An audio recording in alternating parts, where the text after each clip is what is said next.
আজকে যখন স্বৈরাচার পালিয়ে গিয়েছে, স্বৈরাচারের পরবর্তীতে একটি সৃষ্ট শূন্যতা পূরণের জন্য অন্তর্বর্তীকালীন সরকারের কোনো বিকল্প ছিল না। স্বাভাবিকভাবেই এই অন্তর্বর্তীকালীন সরকার বাংলাদেশের প্রায় সকল মানুষের দলমত নির্বিশেষে সকলের সমর্থনই এসেছে বর্তমানের অন্তর্বর্তীকালীন সরকার, এবং সঙ্গত কারণেই তাদের প্রতি সেদিনও আমাদের সমর্থন ছিল, আজও আমাদের সমর্থন থাকবে। তবে এখানে একটি কিন্তু রয়েছে, প্রিয় ভাই বোনেরা। তাদের প্রতি আমাদের আস্থাকে প্রশ্নহীন রাখার চ্যালেঞ্জ কিন্তু তাদেরকেই নিতে হবে। বর্তমানে যে অন্তর্বর্তীকালীন সরকার, তাদের প্রতি অর্পিত যে দায়িত্ব আর সেটা যথাযথভাবে পালনের জন্য যে রোড ম্যাপ, সেটি নির্দিষ্ট করতে হবে তাদেরকেই।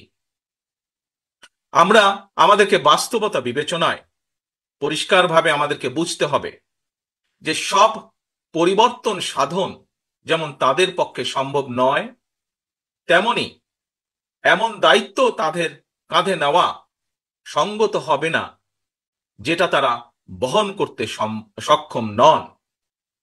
প্রিয় ভাই বোনেরা, তারপরেও আমরা বলতে চাই, তাদের প্রতি আমাদের যে সমর্থন সেদিন ছিল, সেই সমর্থন তাদের প্রতি আমাদের আজও আছে।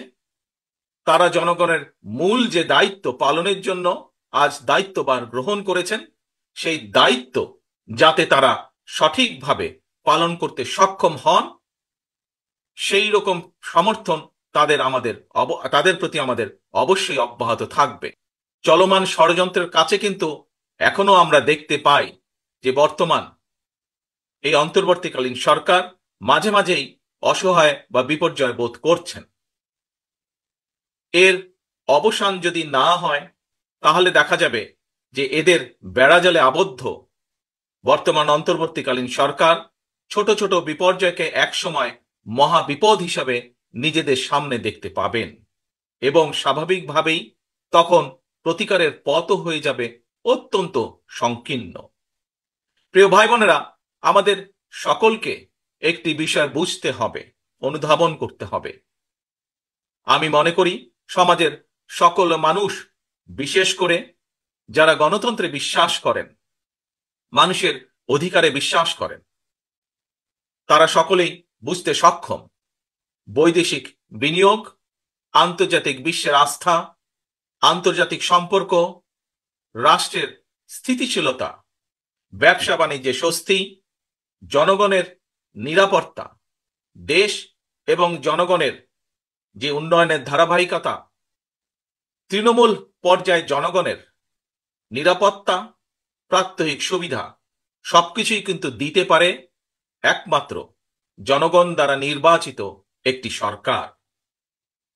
আমাদের যদি এই বিষয়গুলোকে খেয়াল রাখতে হয়, তাহলে অবশ্যই নির্বাচিত সরকারের কোনো বিকল্প নেই।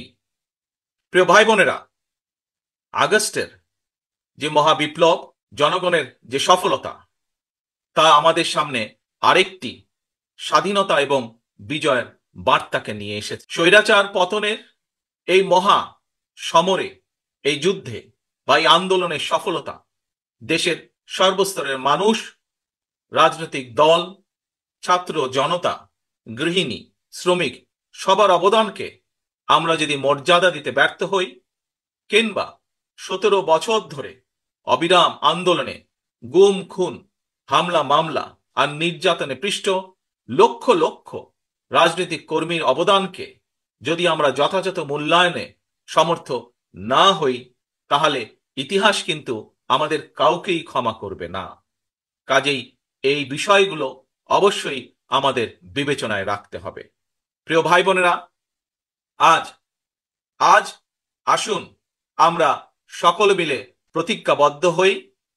আজ আমরা সকলে মিলে শপথ গ্রহণ করি, গত 17 বছর এবং বিশেষ করে জুলাই এবং আগস্ট মাসে যে মানুষগুলো আত্মাহুতি দিয়েছেন, যে মানুষগুলো নিজেদের সবকিছু উজাড় করে এই দেশকে স্বৈরাচার মুক্ত করেছেন, আমাদের সকলের ভবিষ্যতের জন্য জীবন বাজি রেখে যারা যুদ্ধ করেছেন, তারা তাদের এই আত্মত্যাগ বাংলাদেশকে আজ ফিরিয়ে আনতে হবে একটি স্বাভাবিক পথে। বাংলাদেশের মানুষ যা প্রত্যাশা করে, দলমত নির্বিশেষে প্রতিটি মানুষ জীবনের যে নিরাপত্তা প্রত্যাশা করে, প্রতিটি শিশু, প্রতিটি ছাত্র ছাত্রী শিক্ষার যে নিরাপত্তা, শিক্ষার যে গ্যারান্টি চায়, আমাদেরকে প্রতিটি কৃষক তাদের কাজের যে স্বীকৃতি চায়, এই সকল কিছু পর্যায়ক্রমিকভাবে ধীরে ধীরে আমাদেরকে প্রতিষ্ঠিত করতে হবে। আমরা আন্দোলন করেছি, আমরা সংগ্রাম করেছি, আমরা স্বৈরাচারের পতন ঘটিয়েছি। এখন আমাদেরকে জনগণের প্রত্যাশা অনুযায়ী দেশকে গড়ে তুলতে হবে। জনগণের প্রত্যাশা অনুযায়ী দেশের ভবিষ্যৎকে গড়ে তুলতে হবে। জনগণের প্রত্যাশা অনুযায়ী, দেশের মানুষের প্রত্যাশা অনুযায়ী বাংলাদেশের ভবিষ্যৎ প্রজন্ম, তাদের জন্য একটি নিরাপদ বৈষম্যহীন বাংলাদেশ গড়ার কাজ আমাদেরকে হাতে নিতে হবে।